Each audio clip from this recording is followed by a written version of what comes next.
എ.ഡി.ജി.പി എം.ആർ. അജിത് കുമാറും പി. ശശിയും പ്രതികളായ വിജിലൻസ് കേസിൽ മുഖ്യമന്ത്രിയുടെ ഇടപെടൽ വ്യക്തമാണെന്നും മുഖ്യമന്ത്രി പിണറായി വിജയൻ രാജിവെക്കണമെന്നും അഡ്വക്കേറ്റ് സണ്ണി ജോസഫ് എം.എൽ.എ. പറഞ്ഞു. ആരോപണ വിധേയനായ എ.ഡി.ജി.പിയും എക്സൈസ് കമ്മീഷണറുമായ എം.ആർ. അജിത് കുമാറിനെ സംരക്ഷിക്കാനുള്ള മുഖ്യമന്ത്രിയുടെ നീക്കത്തിനുള്ള ശക്തമായ താക്കീതാണ് അനധികൃത സ്വത്ത് സമ്പാദന കേസിൽ വിജിലൻസിന്റെ ക്ലീൻ ചീറ്റ് തള്ളിയ പ്രത്യേക വിജിലൻസ് കോടതി നടപടിയെന്ന് KPCC president Sunny Joseph MLA. പറഞ്ഞു. ആഭ്യന്തര വകുപ്പിന്റെ അധികാര ദുർവിനിയോഗം അക്കമിട്ടു നിരത്തുകയാണ് കോടതി ചെയ്തതെന്നും എ.ഡി.ജി.പിയെ രക്ഷപ്പെടുത്താൻ ബോധപൂർവമായ ശ്രമം നടന്നെന്നാണ് കോടതി കണ്ടെത്തിയതെന്നും ഈ സാഹചര്യത്തിൽ വിജിലൻസിന്റെ ചുമതല വഹിക്കുന്ന മുഖ്യമന്ത്രി ആഭ്യന്തര വകുപ്പ് ഒഴിയണം എന്നും ആരോപണ വിധേയനായ എ.ഡി.ജി.പി മുഖ്യമന്ത്രിയുടെ ഓഫീസിന്റെ നിർദ്ദേശപ്രകാരം ആക്ഷേപം ഉന്നയിച്ച പി.വി. അൻവറുമായി അനുനയ ചർച്ച നടത്തിയെന്ന മൊഴിയിലൂടെ തന്നെ ഈ കേസ് ഒതുക്കാൻ നടത്തിയ ബാഹ്യ ഇടപെടലുകൾ വ്യക്തമാണെന്നും സണ്ണി ജോസഫ് കുറ്റപ്പെടുത്തി.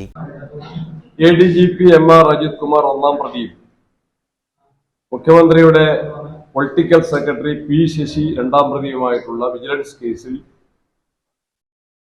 തിരുവനന്തപുരം സ്പെഷ്യൽ ജഡ്ജിന്റെ 14-ാം തീയതിയിലെ വിധി പരിശോധിക്കുന്ന ഏതൊരാൾക്കും കേരള മുഖ്യമന്ത്രി ആ കേസിൽ നടത്തിയിട്ടുള്ള നിയമവിരുദ്ധമായ ഇടപെടലുകൾ പ്രകടമായിട്ടും മനസ്സിലാകുന്നതാണ്. നിയമവിരുദ്ധമായി ഈ കേസിൽ തന്റെ അടുത്ത 2 ആളുകളെ രക്ഷിക്കുന്നതിന് വേണ്ടി മുഖ്യമന്ത്രി ആ പദവി ദുരുപയോഗം ചെയ്തുവെന്ന് ഈ കേസിലെ വിധി വാക്യങ്ങൾ വായിക്കുന്ന ഏതൊരാൾക്കും മനസ്സിലാവും. മുഖ്യമന്ത്രി ഏറ്റവും കുറഞ്ഞ പക്ഷം വിജിലൻസ് വകുപ്പ് കൈകാര്യം ചെയ്യാനെങ്കിലും അയോഗ്യനാണ് എന്ന് ഞങ്ങളിവിടെ പറയുകയാണ്. ഈ വിധിവാചകം വളരെ 114ഓളം പേജുകളുള്ളതാണ്. അതിലാദ്യത്തെ തുടക്കം തന്നെ order in our democratic polity under the constitution based on the concept of rule of law.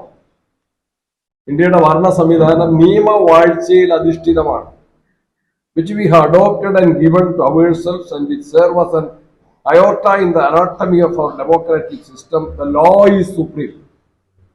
നിയമമാണ് പരമാധികാരി. Everyone, whether individually or collectively, is unquestionably under the supremacy of law. ആരാണെങ്കിലും വ്യക്തിയാണെങ്കിലും സമൂഹമാണെങ്കിലും നിയമത്തിന് വിധേയനാണ് ഏതൊരു വ്യക്തിയും സമൂഹവും. whoever he may be, however high he is under the law. എത്ര ഉയർന്നയാളാണെങ്കിലും ആരാണെങ്കിലും ആ വ്യക്തി നിയമത്തിന് വിധേയനാണ്. no matter how powerful he is and how rich he may be. എത്ര അധികാരമുള്ളവനാണെങ്കിലും എത്ര സമ്പന്നനാണെങ്കിലും നിയമത്തിന് വിധേയനായിരിക്കണം. ഇത് സുപ്രീം കോടതി state of Haryana versus Bhajan Lal കേസിൽ 92-ലെ സുപ്രീം കോടതി വിധി, സുപ്രീം കോടതിയിലെ ആ വിധി റിപ്പോർട്ട് ചെയ്ത ജഡ്ജ്മെന്റ് ആണ് ഈ കേസിലെ ആദ്യത്തെ സെന്റൻസ്.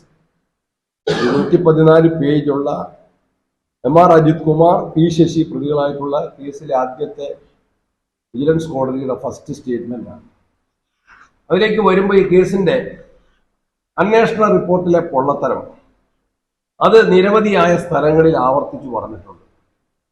അതിന്റെ ചുരുക്കം കാര്യങ്ങൾ മാത്രം ഞാൻ ഇവിടെ പറയുകയാണ്. Page 83. The entire legal principles were trampled to save one person. By doing so, the officer, the director of vigilance and the superior authority approved the report. ഈ trampled എന്ന് പറഞ്ഞാൽ ചവിട്ടി മെതിക്കപ്പെട്ടു. The entire legal principles, നിയമത്തിന്റെ എല്ലാ തത്വങ്ങളും ഈ കേസിൽ ചവിട്ടി മെതിക്കപ്പെട്ടു എന്ന് ഈ കേസിലെ ജഡ്ജി പറഞ്ഞിരിക്കുകയാണ്.